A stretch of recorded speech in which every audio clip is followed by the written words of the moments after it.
السلام علیکم دوستوں، یہ بہت پرانی بات ہے۔ جنگل کے قریب ایک چھوٹی سی بستی آباد تھی۔ مٹی کے کچے گھروں، تنگ گلیوں اور سادہ لوگوں پر مشتمل یہ بستی اگرچہ غریب تھی، مگر یہاں کے اکثر لوگ محنت اور دیانتداری کو اپنی سب سے بڑی دولت سمجھتے تھے۔ اسی بستی کے ایک چھوٹے سے گھر میں امانت خان اپنی بوڑھی ماں کے ساتھ رہتا تھا۔ اس کا گھر انتہائی سادہ تھا۔ دیواریں مٹی کی بنی ہوئی تھیں، چھت پر پرانی لکڑیاں اور گھاس پڑی تھی، جبکہ گھر کے باہر ایک کمزور سا گدھا بندہ رہتا تھا جو اس کا واحد ساتھی تھا۔ امانت خان پیشے کے لحاظ سے لکڑہارا تھا۔ ہر صبح سورج نکلنے سے پہلے جاگتا، اپنی ماں سے دعا لیتا، کلہاڑا کندھے پر رکھتا اور گدھے کے ساتھ جنگل کی طرف روانہ ہو جاتا۔ سارا دن سخت محنت کرتا، شام کو لکڑیاں بیچ کر جو تھوڑی بہت آمدنی ہوتی اسی سے گھر کا خرچ چلتا۔ اگرچہ اس کی زندگی مشکلات سے بھری ہوئی تھی، مگر اس نے کبھی کسی کے حق پر نظر نہیں ڈالی تھی۔ بستی کے لوگ اکثر کہا کرتے تھے، اگر دیانتداری کی کوئی مثال دینی ہو تو امانت خان کا نام لیا جائے۔ ایک بار امانت خان کافی دیر تک جاگتا رہا۔ اس کے ذہن میں یہی خیال گردش کر رہا تھا کہ آج کل لکڑیاں کم مل رہی ہیں، اس لیے اگر وہ معمول سے پہلے جنگل پہنچ جائے تو شاید زیادہ لکڑیاں کاٹ سکے۔ دوستو، اسی سوچ کے ساتھ وہ آدھی رات کے بعد ہی اٹھ بیٹھا۔ اس نے نماز پڑھی، کلہاڑا سنبھالا، اپنے گدھے کی رسی پکڑی اور چاندنی رات میں خاموشی سے جنگل کی طرف روانہ ہو گیا۔ پورا راستہ خاموش تھا، صرف جھینگروں کی آوازیں اور ٹھنڈی ہوا درختوں کے پتوں کو ہلا رہی تھی۔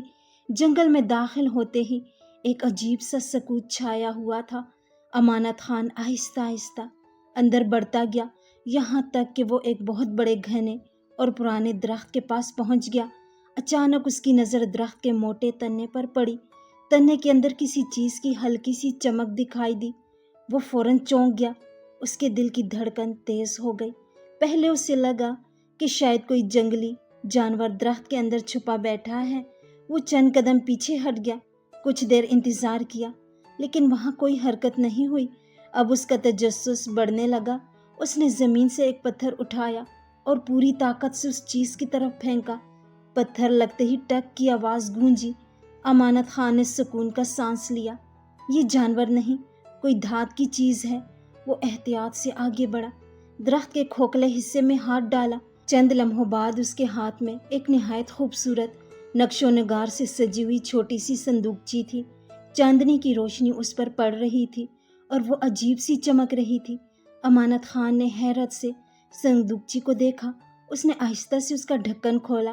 جیسے ہی ڈھکن کھلا، اس کی آنکھیں حیرت سے پھیل گئی۔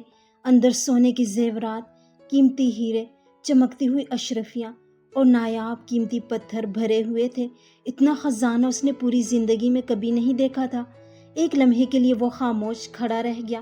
اس کے ذہن میں کئی خیال آئے۔ اگر وہ یہ خزانہ رکھ لے تو اب کبھی لکڑیاں نہیں کاٹنی پڑیں گی، بوڑھی ماں آرام کی زندگی گزار سکے گی، نیا گھر بھی بن جائے گا، زندگی بدل جائے گی۔ لیکن اگلے ہی لمحے اس نے گہرا سانس لیا۔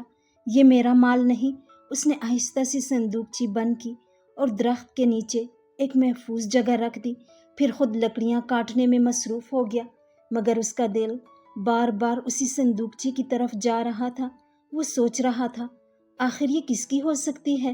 اس کا اصل مالک اسے ڈھونڈتے ڈھونڈتے کتنا پریشان ہو رہا ہوگا۔ شام ڈھلنے لگی۔ امانت خان نے لکڑیاں گدھے پر لاد دی اور صندوقچی بھی ساتھ لے کر گھر واپس آ گیا۔ اس نے کسی کو کچھ نہیں بتایا۔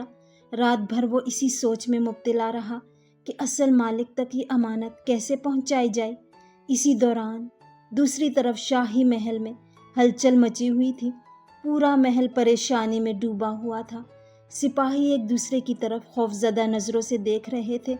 وزیر بار بار سر جھکائے کھڑے تھے، کیونکہ شہزادی کی ایک نہایت قیمتی صندوقچی غائب ہو چکی تھی۔ بادشاہ غصے اور فکر میں بے چین تھا۔ صرف خزانہ ہی نہیں، اس صندوقچی میں ریاست کے انتہائی خفیہ منصوبوں کے کاغذات بھی رکھے ہوئے تھے۔ اگر وہ دشمن کے ہاتھ لگ جاتے تو پوری سلطنت خطرے میں پڑ سکتی تھی۔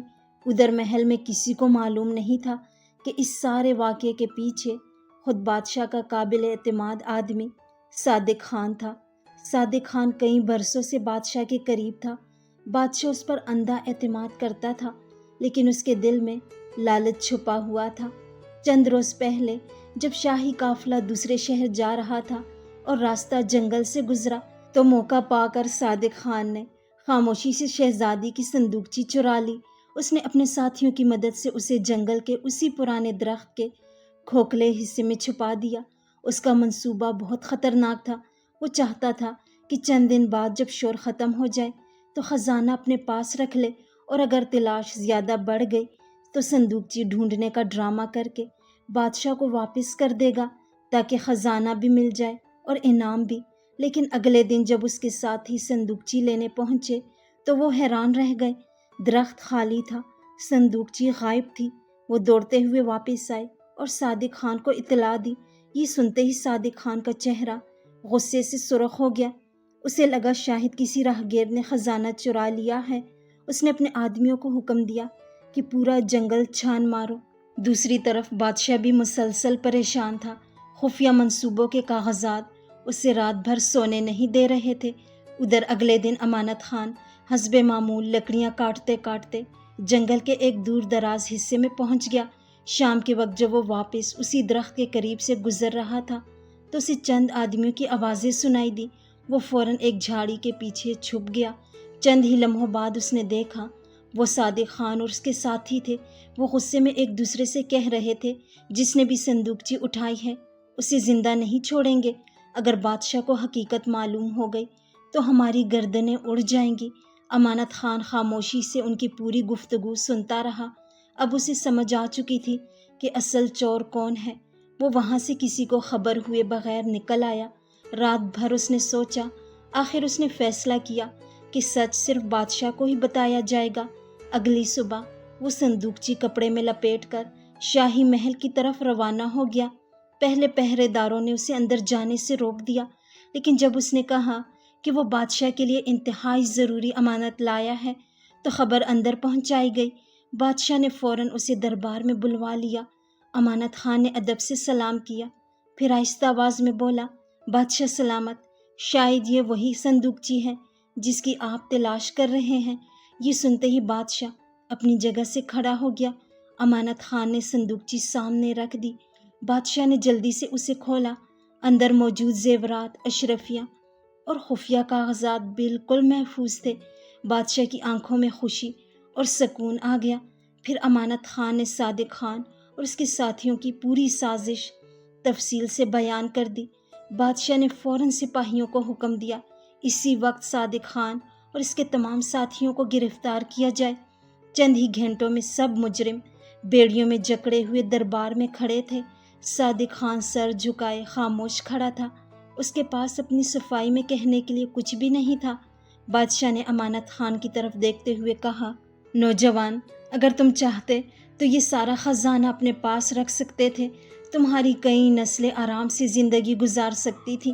امانت خان نے عاجزی سے جواب دیا، حضور، رزق ہمیشہ محنت سے کمایا ہوا ہی بابرکت ہوتا ہے۔ اگر میں امانت میں خیانت کرتا تو دنیا شاید مجھے امیر کہتی، مگر میں اپنے رب کو کیا جواب دیتا؟ یہ الفاظ سن کر پورا دربار خاموش ہو گیا۔ بادشاہ کی آنکھوں میں احترام نمایاں تھا۔ اگلے دن جب رعایا دربار میں جمع ہوئی تو سب حیران رہ گئے۔ صادق خان اور اس کے ساتھی زنجیروں میں کھڑے تھے، جبکہ ایک سادہ لباس پہنے لکڑہارا بادشاہ کے برابر عزت کی جگہ پر بیٹھا تھا۔ بادشاہ نے پوری رعایا کو ساری حقیقت بتائی، پھر اعلان کیا، آج سے امانت خان دیانتداری کی زندہ مثال ہے۔ جو شخص امانت کی حفاظت کرے وہی اصل عزت کا حقدار ہوتا ہے۔ بادشاہ نے امانت خان کو سونے کی اشرفیاں، ایک خوبصورت گھر، زرخیز زمین اور شاہی انعامات عطا کیے۔ امانت خان نے اللہ کا شکر ادا کیا اور اپنی سادہ زندگی اور محنت کو کبھی نہیں چھوڑا۔ وقت گزرنے کے ساتھ اس کی دیانتداری کی داستان پورے ملک میں پھیل گئی اور لوگ اپنے بچوں کو یہ سبق دینے لگے کہ دولت سے زیادہ قیمتی چیز انسان کی امانت داری اور سچائی ہوتی ہے۔